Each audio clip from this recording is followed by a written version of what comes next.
नारद जी बोले, भगवान गोलोक में जाकर क्या करते हैं?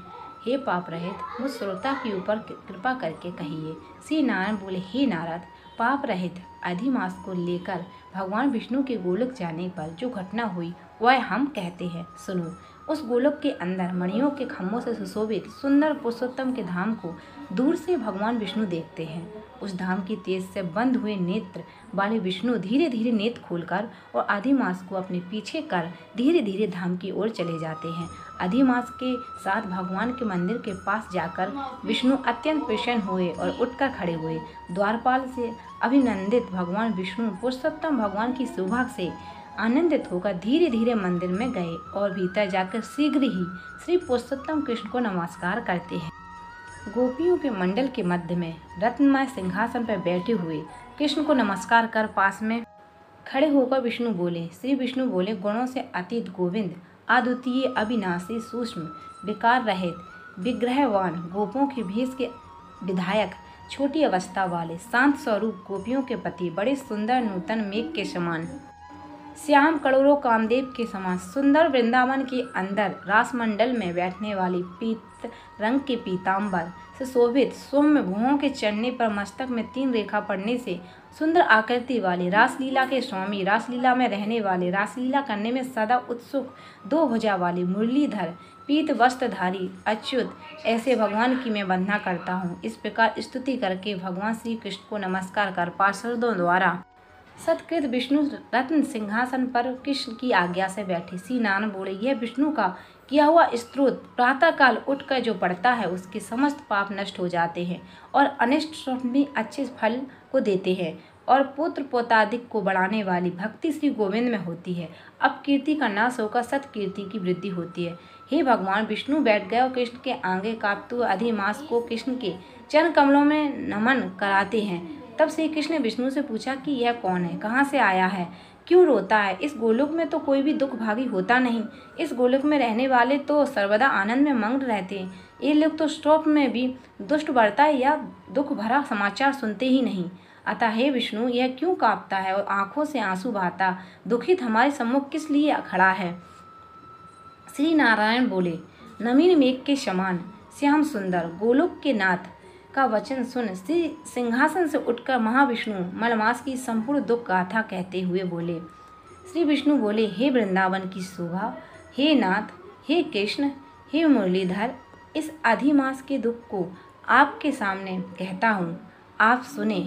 इसके दुखित होने के कारण ही स्वामी रहित अधिमास को लेकर मैं आपके पास आया हूँ। इसके उग्र दुख रूप अग्नि को आप शांत करें। ये अधिमास सूर्य की संक्रांति से रहित है, मलिन है, शुभ कर्म में सर्वदा वर्जित है।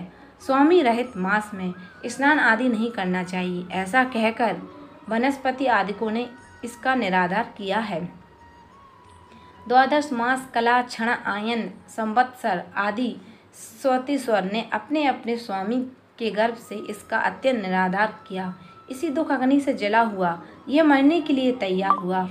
तब अन्य दयालु व्यक्तियों द्वारा पीड़ित होकर हे ऋषिकेश शरण चाहने की इच्छा से हमारे पास आया और कांपते कांपते घड़ी घड़ी रोते रोते अपना सब दुख जाल इसने कहा।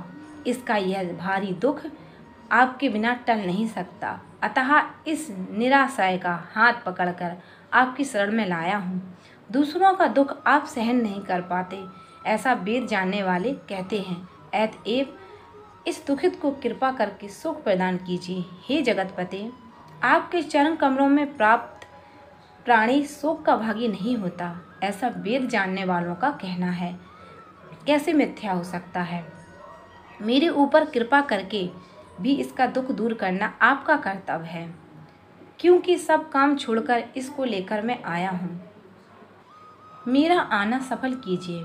बारंबार स्वामी के सामने कभी भी कोई विषय ना कहना चाहिए। ऐसी नीति के जानने वाले बड़े बड़े पंडित सर्वदा कहते रहते हैं। इस प्रकार आदिमास का सब दुख भगवान कृष्ण से कहकर हरि कृष्ण के मुख कमल की ओर देखते हुए कृष्ण के पास ही हाथ जोड़ ऋषि बोले, हे सूत जी, आप दाताओं में श्रेष्ठ हैं। आप दीर्घायु हो, जिससे हम लोग आपके मुख से भगवान की लीला के कथा रूप अमृत का पान करते रहे। हे सूत, गोलोकवासी, भगवान कृष्ण ने विष्णु के प्रति फिर क्या कहा और क्या किया इत्यादि लोकोपकार, विष्णु कृष्ण का संवाद सब आप हम लोगों से कहिए। कर खड़े हो गए। ऋषि लोग बोले, हे सूत जी, आप दाताओं में श्रेष्ठ हैं, आपकी दीर्घायु हो, जिससे हम लोग आपके मुख से भगवान की लीला के कथरूप अमृत का पान करते रहे। हे सूत, गोलोक भगवान श्री कृष्ण विष्णु के प्रति फिर क्या कहा और क्या किया इत्यादि लोकोपकार, विष्णु कृष्ण का सम्मान सब आप हम लोगों से कहिए। भगवत भक्त नारद ने नारायण से क्या पूछा? हे सूत, इसको आप इस समय हम लोगों से कहिए। नारद के प्रति क्या हुआ? भगवान का वचन तपस्वियों के लिए परम औषधि है।